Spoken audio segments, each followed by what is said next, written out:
ఈరోజైతే మా మమ్మీ వాళ్ళ ఇంటి దగ్గర నుంచి బీదర్ వెళ్ళిపోతున్నామండి. మేము అక్కడే ఉండేది. మా ఇంట్లో వాళ్ళకి పిల్లలు బాగా అలవాటు అయిపోయారు. చాలా మిస్ అవుతారు వాళ్ళని. ముఖ్యంగా అయితే మా మమ్మీ. మా చిన్ను లేకుండా అస్సలు ఉండలేదు. ట్విన్స్ అవ్వడం వల్ల నాకు ఇద్దరిని చూసుకోవడం కుదరలేదండి. అందుకే మా చిన్ను బాధ్యత మొత్తం మా మమ్మీనే తీసుకుంది. వాడిని చాలా అపురూపంగా పెంచింది. వాడు లేకుండా తిండి తినదు, నిద్రపోదు. వెళ్ళేటప్పుడు ఒకసారి ఎత్తుకుంటా అని ఎత్తుకుంది. కానీ ఇంతకుముందు వాడిని ఎప్పుడు ఎత్తుకున్నా మొహంలో ఎంత సంతోషం ఉండేదో.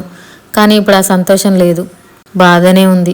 మా చిన్ను కూడా ఎంతమంది ఉన్నా వాళ్ళ అమ్మమ్మనే వెతుకుతాడు. కారులో సామాన్లు సర్దుతుంటే చూసి కారు పోదామని ఏడుస్తున్నాడు. వాడికి కారులో వెళ్ళడం అంటే చాలా ఇష్టం. ఎప్పట్లాగే కొద్దిసేపు తిరిగి మళ్ళీ అమ్మమ్మ దగ్గరికి వస్తామనుకుంటున్నాడు. కానీ వాడికేం తెలుసు ఈసారి అమ్మమ్మకి చాలా దూరంగా వెళ్తున్నానని, ఇప్పటంతలో మళ్ళీ అమ్మమ్మని చూడ్డానికి రానని. తెలియక బాయ్ చెప్తున్నాడు. మా చిన్నుని ఎట్లా మేనేజ్ చేయాలో, మా మమ్మీని ఎట్లా సర్ది చెప్పాలో నాకైతే అస్సలు అర్థం కావట్లేదు. మనసంతా చాలా బరువుగా ఉంది.